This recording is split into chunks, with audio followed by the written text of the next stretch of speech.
Actualité, double événement, hier à l'École nationale de l'administration. Il s'agit de la cérémonie de lancement et de clôture de la 9e et de la 10e promotion de l'ENA. Un événement symbolique qui marque à la fois la fin d'un cycle de formation et les débuts d'un nouvel engagement au service de l'État. Le chef de l'État a personnellement présidé les deux cérémonies. Ces reportages vous proposent un retour en images. Dans un contexte de réforme et de recherche de performances administratives, l'École nationale de l'administration s'affirme comme un centre d'excellence dédié à la formation d'une élite compétente et orientée vers les résultats. Un positionnement stratégique dans la construction d'une administration crédible, capable de répondre aux attentes des citoyens et aux défis du développement. Le président de la République, Félix-Antoine Tshisekedi Tshilombo, qui fait de l'insertion des jeunes dans l'administration publique un axe majeur de sa vision de gouvernance, a tenu à rehausser de sa présence cette cérémonie couplée, un événement majeur pour la formation de l'élite administrative du pays. Instant mémorable où les lauréats de la 9e promotion quittent ainsi les bancs de l'ENA pour intégrer les rouages de l'État et sont désormais appelés à mettre leurs compétences au service de l'État avec professionnalisme, éthique et sens du devoir, pendant que la 10e promotion, elle, entame une formation stratégique destinée à renforcer la gouvernance publique.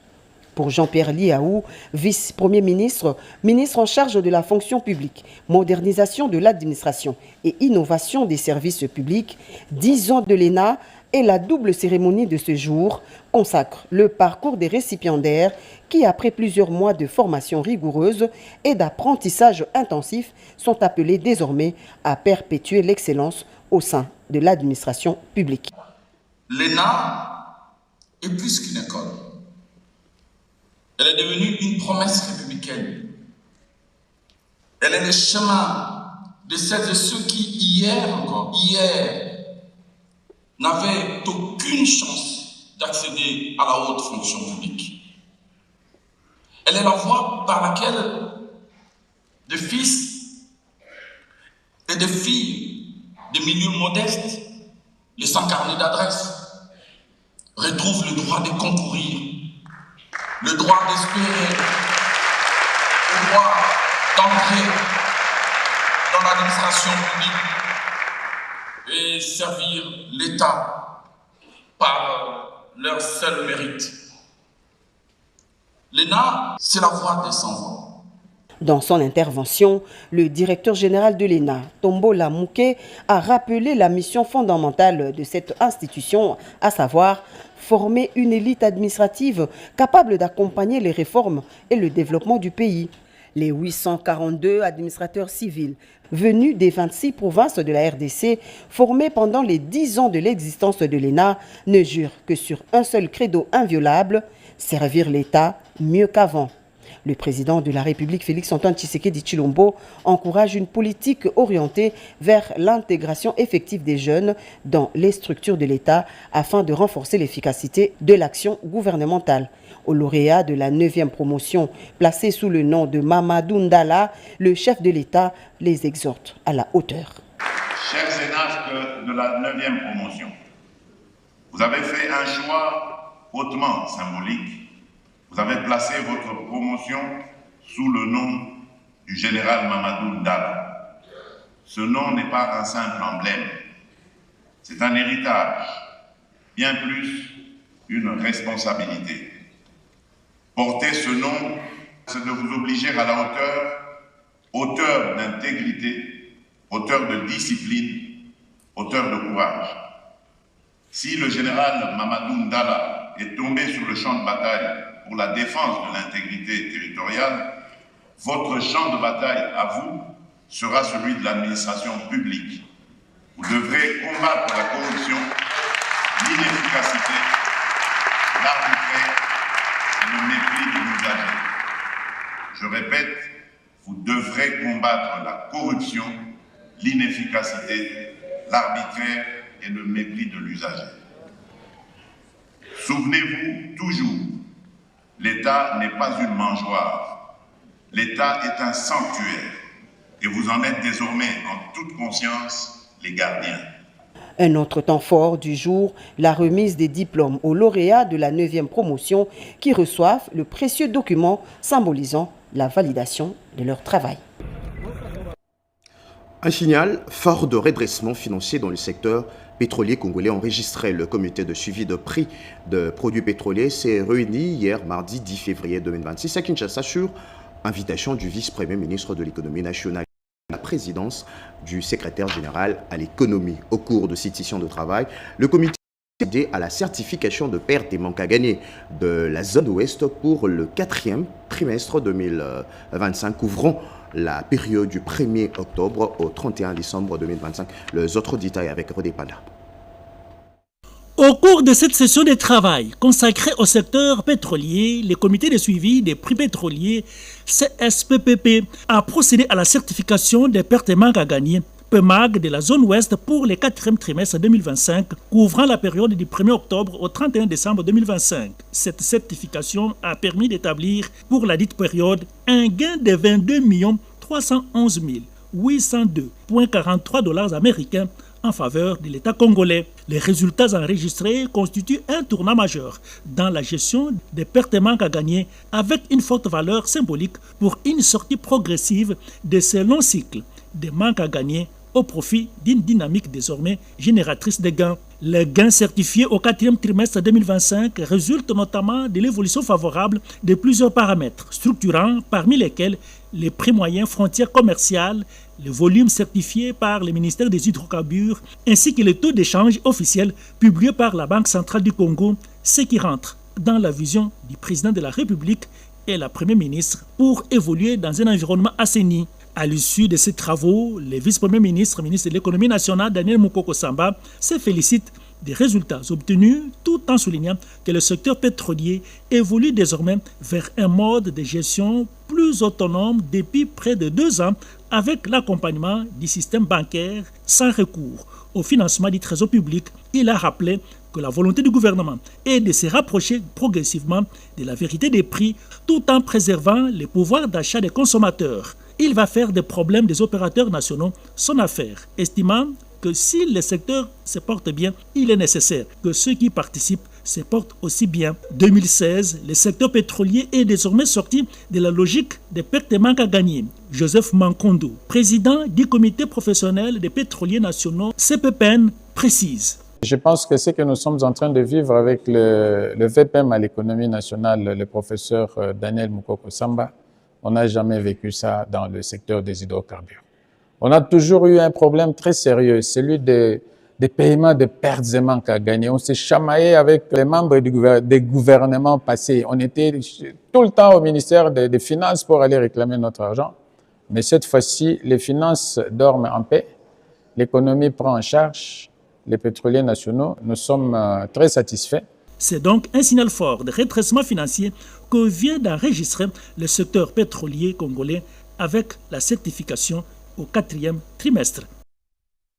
Je le disais à l'introduction de cette édition, face à l'exploitation illégale de fréquences congolaises par MTN Rwanda, le gouvernement affiche sa fermeté. Réunie avec le responsable du secteur de télécommunications, la première ministre de la RDC, Judith Suminwa Tuluka, a ordonné de mesures techniques et diplomatiques immédiates afin de protéger les intérêts stratégiques de la RDC et garantir une gestion rigoureuse du spectre national. Chimandondo, Emmanuela Commissaire Pompomba et Joe Patrick Koukou signent ces reportages. La souveraineté numérique en alerte. Le gouvernement congolais renforce le contrôle face à l'utilisation illégale des fréquences nationales. La première ministre Judith Suminwa Tuluka a reçu le ministre de Postes et Télécommunications José Ponda Kabangu, le président de l'ARPTC ainsi que les opérateurs RTL, Orange et Vodacom. Au centre des échanges, l'utilisation illégale des fréquences congolaises par la société MTN Rwanda. Le gouvernement a qualifié ce dossier de stratégique et révélant de la souveraineté nationale. La première ministre a instruit une prise en charge technique immédiate par l'ARPTC accompagnée d'une communication officielle et de la saisine des instances internationales compétentes. Il fallait que nous venions avec les régulateurs, le président de l'ARPTC, mais également les opérateurs concernés, notamment RTL Orange et Vodacom. Nous avons présenté la question et nous avons dit de Madame la Première ministre les orientations. La question reste technique. Une communication technique se fera autour de la question et les instances politiques viendront après. Et pour le moment, la Première ministre a donné des instructions précises pour que les techniciens, c'est-à-dire l'RPTC qui va pouvoir communiquer sur la question, et arriver à saisir les autres instances internationales autour de la question. La qualité des services, notamment dans la Mongala, a également été abordée. Des mesures sont en cours afin d'améliorer la connectivité des 145 territoires et de réduire la fracture numérique. La mise en œuvre de l'obligation légale relative à la détention des 5% de parts sociales par des Congolais dans les sociétés de télécommunications a été réaffirmée conformément aux instructions du chef de l'État dans le cadre du programme d'action du gouvernement 2024-2028. Dans l'actualité également, la paix dans l'Est de la RDC, au centre des échanges entre le président du Sénat, Jean-Michel Samalukonde Kenge, et Jean-Pierre Lacroix, secrétaire général adjoint de la MONUSCO. Au cours d'une audience au Palais du Peuple de Lingouala, le Sénat confirme davantage son rôle central dans la diplomatie parlementaire en tant qu'artisan de la coopération régionale. D'autres détails dans ces reportages de Janine Kalinga, Gilon Piana et bienvenue au Salah. Le président du Sénat de la République démocratique du Congo, Jean-Michel Samalukonde Kenge, a conféré avec Jean-Pierre Lacroix, secrétaire général adjoint des Nations Unies chargé des opérations de maintien de paix. Cette rencontre consacrée à la situation sécuritaire dans l'Est de la République démocratique du Congo intervient dans un contexte marqué par l'urgence de restaurer une paix durable dans la partie Est du pays. Les deux personnalités ont évalué les initiatives diplomatiques en cours et insisté sur la nécessité d'une approche concertée, inclusive et respectueuse de la souveraineté nationale. Jean-Pierre Lacroix a réaffirmé l'engagement de la MONUSCO à soutenir les efforts des autorités congolaises pour amener la stabilité dans les zones affectées par les violences. La MONUSCO est prête à faire tout le nécessaire pour soutenir la mise en œuvre des engagements qui ont été pris par les parties à Washington, à Doha, notamment en ce qui concerne la mise en œuvre du cessez-le-feu. La mise en œuvre du cessez-le-feu dépend bien sûr des parties, mais la MONUSCO a un rôle qui est mandaté par le Conseil de sécurité pour appuyer ses efforts, et le message central, c'était que nous sommes prêts à faire le maximum pour assurer ce rôle, parce que la progression du cessez-le-feu, qui n'est pas encore vraiment une réalité, doit se faire. Il est essentiel que nous ayons une implication totale de toutes les parties pour mettre en œuvre ces engagements, en particulier l'engagement crucial concernant le cessez-le-feu. Au fur et à mesure que cela se fera, eh bien, la MONUSCO sera au rendez-vous pour soutenir ces efforts. Le message est clair, la paix dans l'Est de la RDC demeure une priorité absolue. Le président du Sénat appelle à une mobilisation nationale et internationale cohérente pour transformer la diplomatie en levier efficace de sécurité et de développement. Cette rencontre illustre la volonté du Sénat de jouer pleinement son rôle dans l'architecture globale de la paix et de porter la voix du peuple congolais dans les forums stratégiques. Au-delà de nos frontières, à Brazzaville pour être précis, la coopération militaire entre la RDC et la République du Congo change d'échelle entre signature d'un accord stratégique de collaboration et immersion au cœur des écoles militaires congolaises. La visite du vice-premier ministre et ministre de la Défense nationale et des anciens combattants de la RDC marque une volonté affirmée de bâtir un partenariat opérationnel fondé sur la formation, le partage d'expertise et la sécurité commune. On fait le point avec Sandra Nyangui et Geresto Funge. Deux Congos, une même vision sécuritaire. Kinshasa et Brazzaville passent de l'intention à l'action. La coopération militaire entre les deux pays voisins se renforce avec la signature de cet accord stratégique, symbole d'un partenariat qui se veut désormais plus opérationnel et durable. Le vice-premier ministre, ministre de la Défense nationale et des anciens combattants de la RDC, Maître Guy Kabombo Mwadianvita, et son homologue congolais Charles Richard Monjo ont apposé leur signature au bas de cet accord de collaboration ce mercredi 11 février. Au terme de 2 jours de travaux, les échanges bilatéraux ont abouti à la signature d'un procès-verbal et d'un communiqué conjoint fixant les axes prioritaires de la coopération. Ces engagements portent notamment sur la défense et la sécurité, la formation militaire, le partage d'expériences ainsi que l'échange d'informations entre les 2 pays voisins. Cette visite avait pour but de rétablir la confiance entre nos 2 pays, préserver la coopération militaire d'une manière concrète. Comme nous avons convenu, nos consultations doivent être institutionnalisées à tous les niveaux, au niveau de nos états-majors, toutes les structures de nos armées.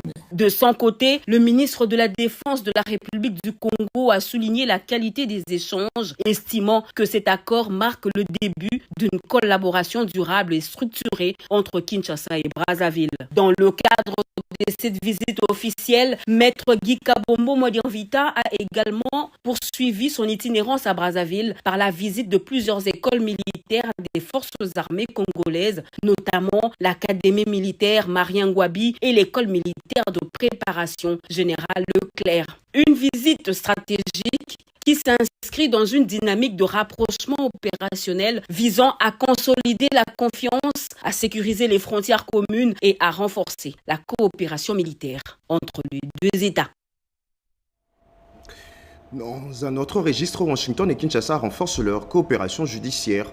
Entre-temps, l'Union européenne planifie les priorités des actions à mener pour accompagner les réformes judiciaires. Le chargé d'affaires des USA et de l'Union européenne ont échangé sur plusieurs axes majeurs de coopération avec le ministre d'État de Justice. Commentaire d'Erudis Kitutu dans un film de Camille Joquet. Le renforcement de la coopération judiciaire entre la RDC et les États-Unis avec un accent particulier sur la lutte contre la corruption, la criminalité financière et la consolidation de la sécurité juridique et judiciaire au cœur des échanges entre Guillaume Gueffa, Atondoko Andali, ministre d'État de la Justice et garde de Sceaux, et Yann McCarry, chargé d'affaires à l'ambassade des États-Unis. Notre coopération qui devient de plus en plus forte. Nous soutenons les efforts de renforcer la lutte contre la corruption. Notre partenariat est assez fort et je suis optimiste dans l'avenir. On va accomplir beaucoup. Dans un autre volet de coopération, l'Union européenne réaffirme son engagement à poursuivre le partenariat dans le domaine de la justice. Fabrice Basile, chargé d'affaires de l'Union européenne en RDC, a fait le point de ce partenariat, y compris des actions portées par les autres États membres de l'Union européenne. Nous sommes très attachés à soutenir les réformes que porte le ministre. Nous, en tant qu'Union européenne, nous sommes à ses côtés parce que les efforts et l'élan que veut accorder le ministre aux réformes structurelles au niveau de la justice, je pense, méritent vraiment cet accompagnement.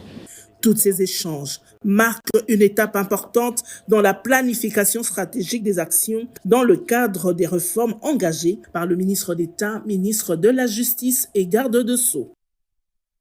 Autre titre d'ici soir, la coopération économique entre Washington et Kinshasa qui prend un nouvel élan. Une délégation d'investisseurs américains séjourne de la capitale congolaise pour explorer plusieurs opportunités d'affaires en partenariat avec des entrepreneurs locaux. Ils annoncent l'organisation d'un grand événement en avril. Regan Shindando. Après les accords signés entre le président américain Donald Trump et le chef de l'État congolais Félix-Antoine Tshisekedi Tshilombo, plusieurs investisseurs américains sont intéressés dans plusieurs domaines. Un groupe d'entrée est arrivé dans la capitale congolaise Kinshasa. De concert avec les entrepreneurs congolais, ils projettent un grand événement pour le mois d'avril prochain. Ce voyage fait suite à la visite du président de la République aux États-Unis, où il a rencontré son homologue Donald Trump, et comme tout le monde le sait, des accords ont été signés. Et aujourd'hui, notre pays est devenu l'attrait de nos frères américains.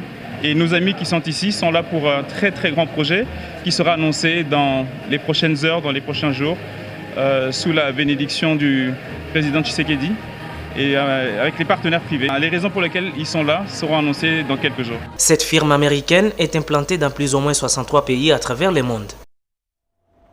La RDC à l'honneur au Mining Africa Indaba. Le pays a rassemblé un aéropage de personnalités dans le secteur minier dans le cadre de DRC Breakfast, moment pendant lequel le ministre de Mines est revenu sur le nouveau paradigme de la gouvernance minière en RDC. Cédric Kenina.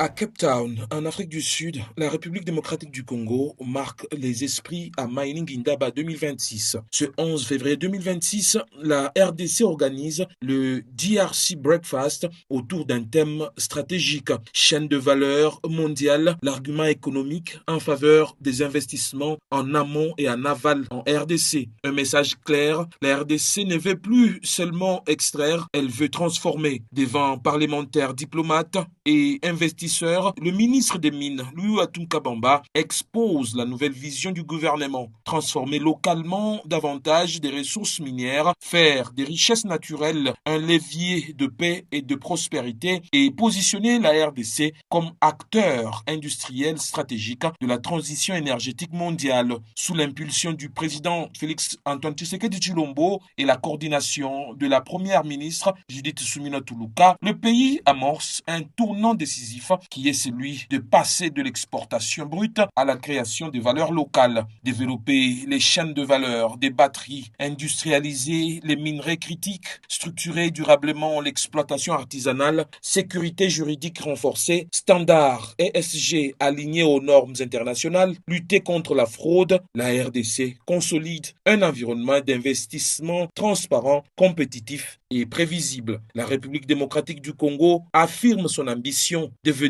un pôle majeur de transformation minière et un partenaire incontournable des chaînes de valeur mondiales. Un ouf de soulagement pour la population de Mongafula et de Selembao qui viennent de passer 54 jours sans eau sur instruction du ministre de ZTP John Bonza. L'eau a été rétablie par la Régie des eaux. Et Génie Dada Chabani.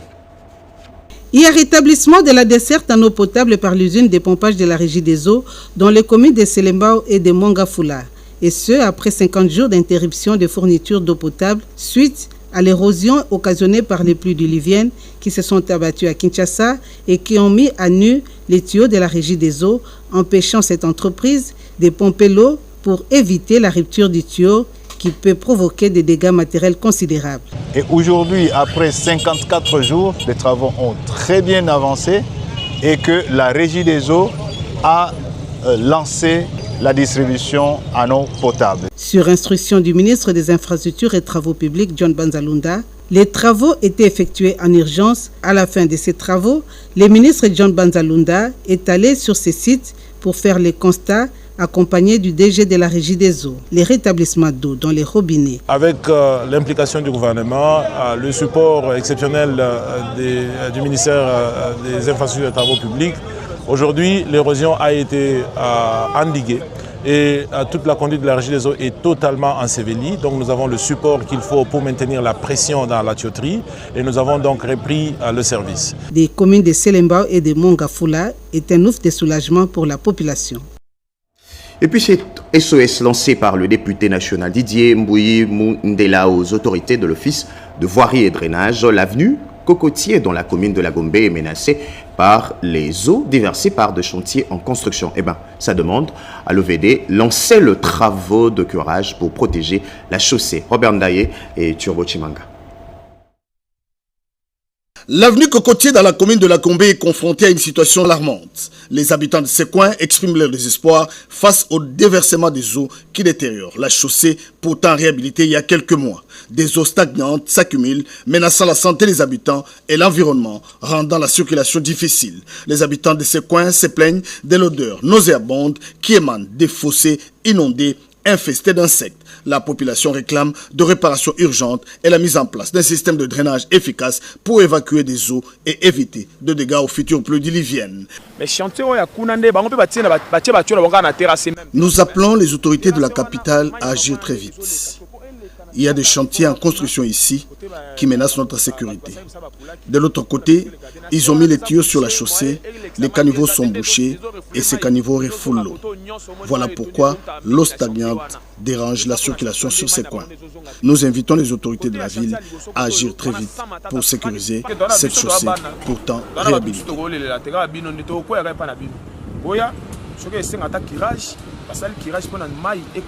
La stagnation des eaux exacerbée par des pluies crée des zones humides. Ces eaux provenant de chantiers de construction sur place provoquent des maladies. L'honorable Didier Mundela, de passage dans ces coins, appelle les autorités de l'office de drainage et voirie pour agir très vite. Et là, c'est vraiment déplorable à cause des chantiers à gauche, à droite et nos canalisations qui sont complètement bouchées, ce qui fait que nous avons l'eau qui traîne et l'ennemi d'une route aussi, c'est l'eau. Alors nous avons ce problème-là, ce souci-là majeur que nous portons par rapport à notre pays. Nous sommes venus voir, constater la situation. Nous avons contacté le DG de l'OVD. Nous allons ensemble travailler pour que ces chantiers, l'eau qui sont en train de refouler, parce que c'est un terrain marécageux, l'eau qui sont en train de renvoyer dans les canalisations puisse vraiment être évacuée comme il faut. La situation sur l'avenue Cocotier nécessite une réponse urgente. La population derrière son élu, Didier Mundela Mbouyi, espère que leur cri de détresse sera entendu.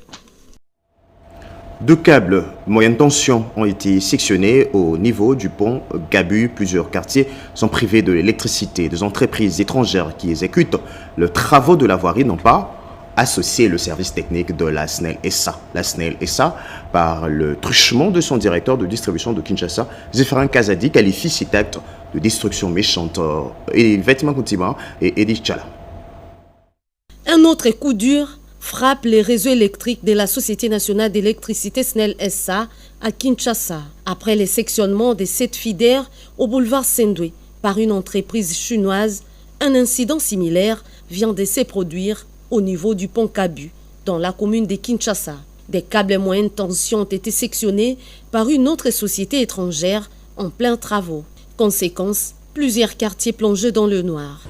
Mais nous constatons que malheureusement, à côté des efforts que nous sommes en train de fournir, ces efforts sont anéantis par ceux qui interviennent sur les voiries de la ville de Kinshasa. Là, nous sommes en train de constater avec vous que les câbles qui alimentent la partie des lignes à la Beauvent et tout autour de Beauvent, une partie de Kinshasa, ici là où nous sommes, ce câble est coupé. Quand on dit destruction méchante, les gens parfois trouvent que nous sommes en train d'exagérer. Une destruction qui a un impact non négligeable sur la population. On dit que non, voilà, que la SNEL est en train d'assister impuissant à ce qui est en train d'arriver, mais nous nous retrouvons devant ceux qui font la voirie, qui aménagent. Ici, là, nous sommes au pont Kabu, ils sont en train d'aménager tout autour de ce pont, mais on n'a pas été approché pour nous dire que voilà, on est en train d'intervenir quelque part. La fois passée, nous étions ensemble avec vous, derrière les postes de Funa, on a constaté que 7 feeders étaient coupés. Et parmi les 7 feeders, celui-ci que nous sommes en train de constater aujourd'hui, encore une deuxième coupure, a été aussi coupé là-bas. Avant tout chantier, les entreprises sont tenues de se rapprocher des services techniques de la SNEL SA pour localiser les infrastructures souterraines. Reçu en audience le lundi 9 février, le directeur général d'Expatma, Jean-Pierre Toumba, a échangé avec le ministre de l'Emploi et du Travail autour de l'accompagnement de travailleurs expatriés sur le respect de la législation du travail en RDC dans la perspective de l'organisation prochaine du Katanga Business Meeting en mai prochain à Kolwezi. Nous y reviendrons dans nos prochaines éditions. Nous allons parler à présent éducation. C'est le quotidien des élèves qui change après cette œuvre de générosité posée par les amis de Patrick Mouyaya. Aujourd'hui, avec ou sans la pluie, les élèves peuvent bénéficier de leur cours de l'école, salle de classe, repas et même de la prime construite. Vous verrez dans un reportage le député national Eric Chikumba, représentant les amis plutôt de Patrick Mouyaya, remettre le premier lot de bons Chikobi Ponda pour les images. EP1 et 11 Makala École conventionnée située dans la commune de Makala ici. Il y a quelques temps, les eaux de la pluie avaient empêché les élèves d'accéder à la cour de l'école. Vu l'urgence, les amis de Patrick Mouyaya ont voulu apporter leur touche. Solution à court terme. D'abord stabiliser la cour longtemps engloutie par les eaux, canaliser celle-ci vers le collecteur, assécher le salle de classe, réhabiliter le sanitaire, ainsi que remettre une couche de peinture. Dans cette cérémonie empreinte de sonalité, les élèves scandent les noms du bienfaiteur Patrick Mouyaya Katembe. Remise d'un lot important de bons Pipitro, le député national Eric Chikuma trouve de mots justes pour la symbolique de ces jours. Le meilleur investissement pour l'homme, c'est l'éducation. Et nous avons fait un focus dans ces secteurs pour pouvoir relever ces défis ensemble. Pour nous, il est question d'améliorer tant soit peu les conditions d'études de ces élèves qui sont formés dans des conditions très difficiles, mais qui ont un potentiel qui doit être encadré et qui mérite l'accompagnement de toutes les autorités, y compris de nous autres, les amis de Patrick Mouyaya. Pour le responsable du secteur de l'éducation, l'acte posé par les amis de Patrick Mouyaya doit se poursuivre dans cette commune de Kinshasa, la capitale. Et aujourd'hui, vous avez vu comment les enfants étaient très contents, la population aussi. Parce que demain, ces enfants peuvent étudier dans de meilleures conditions. Devant ses camarades, cet élève remercie plutôt le ministre de la Communication et Médias, porte-parole du gouvernement. Grâce à votre soutien, notre cours, autrefois, rivière Kalamou, a été aménagée avec une couche de sable et dotée d'un canal d'évacuation d'eau jusqu'à l'avenue Minikongo. Nos murs ont revêtu une nouvelle robe joyeuse qui appelle les élèves au respect. Un plaidoyer fort pour la reconstruction de bâtiments délabrés de cette école qui, 72 ans après, s'y sont affaissés. Dans ces terrains, marécageux a été lancé pour la réalisation de ces projets en faveur des enfants de Makala.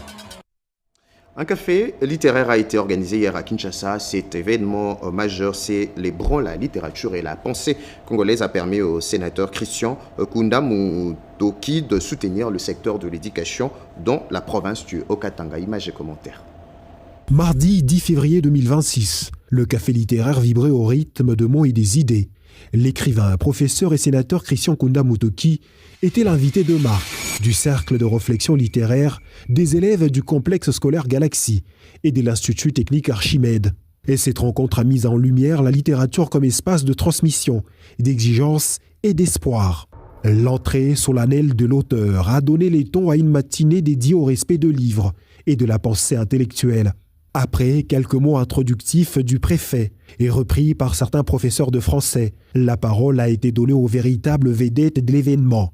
Les élèves, brillants, appliqués et audacieux, ils ont livré des analyses littéraires structurées et pertinentes, deux œuvres de Christian Kunda Mutoki, témoignant d'une remarquable maturité intellectuelle. Christian Kunda Mutoki présente le poème comme une voix nécessaire chargée de dénoncer et d'avertir, de rappeler à l'homme sa conscience. D'Emma pérégrination à conscience bousculée, passant par le Bumbashi en poésie. À travers ce poème, l'auteur ne conçoit pas la poésie comme étant un simple art de beauté, mais comme une parole engagée, chargée d'une mission morale et humaine. La métaphore centrale de la trompette structure l'ensemble du poème. Cet instrument, traditionnellement associé à l'appel, à l'annonce et à l'alerte, symbolise ici la parole du poète. En évitant les ornements excessifs, Christian Kunda Mutoki privilégie la clarté et l'efficacité du sens, donnant à son texte une dimension presque orale, comme un appel lancé au lecteur. Tout s'est déroulé sous le regard attentif et visiblement satisfait de l'auteur, qui voyait ce texte rélu, questionné et adopté par une nouvelle génération des lecteurs. Prière de nous excuser pour la mauvaise qualité de ces images indépendamment de notre volonté. Le Fonds social de la République démocratique du Congo veut optimiser le travail à la centrale comme dans les antennes provinciales. Durant 5 jours, tout le cadre et experts sont en atelier d'imprégnation. Béatrice Hôtel, son coordonnateur, Philippe Ngwala Malemba, a fixé un nouveau cap. Elichala. Soucieux du meilleur fonctionnement de son organisme, la Coordination nationale du Fonds social de la République démocratique du Congo, FSRDC, organise ses travaux depuis lundi à Béatrice Hôtel à l'intention de tout son personnel. Experts internationaux, consultants, assistants administratifs, techniques, logistiques et financiers, les chefs d'antenne des différentes provinces, les chargés des communications et ceux du protocole, toutes catégories confondues, un atelier d'imprégnation, de renforcement des capacités de programmation annuelle 2026. Cet atelier se présente comme un cadre d'appropriation collective, d'analyse et d'harmonisation des documents des politiques, des stratégies et de gouvernance du Fonds social de la République démocratique du Congo afin d'en renforcer la cohérence, la compréhension et l'application effective par l'ensemble des acteurs concernés. Il permettra de clarifier les orientations stratégiques, les principes de gouvernance, les rôles, les responsabilités, ainsi que les mécanismes de pilotage et de redevabilité en vue d'assurer une mise en œuvre plus efficace, transparente et alignée sur les missions, la vision et les exigences institutionnelles du Fonds social de la République démocratique du Congo. C'est pour que tout l'ensemble du personnel puisse s'approprier des instruments de gouvernance du Fonds social de la RDC, qui ont été approuvés par le gouvernement, donc les comités de pilotage, afin que nous puissions nous approprier des objectifs et des missions qui nous ont été assignées par son Excellence, Monsieur le Président de la République. Placé sous la haute autorité du Président de la République, Félix-Antoine Tshisekedi, le Fonds social de la République démocratique du Congo travaille pour l'autonomisation des populations congolaises et surtout la rationalisation des politiques agricoles et des transformations industrielles. En politique, face aux défis sécuritaires et politiques du moment, la Force populaire de démocrates sort de son silence dans une déclaration politique solennelle. Cette formation s'est dite favorable au dialogue national et annoncée plutôt par le chef de l'État et salué la diplomatie active du président de la République, Betty Amani et Mbongo Mbomba. Face aux menaces contre la souveraineté nationale, la Force populaire des démocrates, FPD, parti cher à Jean-Louis Baouna Mabolia, salue les dialogues prônés par le président de la République, Félix-Antoine Tshisekedi Tshilombo, comme une voie pour renforcer l'unité et préserver la paix. Tout en soutenant cette initiative, les partis rejettent toute impunité et exigent l'exclusion des auteurs de violences. Nous déclarons solennellement notre soutien ferme à la ligne de conduite tracée par le président de la République qui exclut toute impunité en fermant la porte de ce dialogue aux auteurs d'agressions, de violences et de crimes contre notre nation. Que seule la justice est et demeure la condition sine qua non d'une paix durable.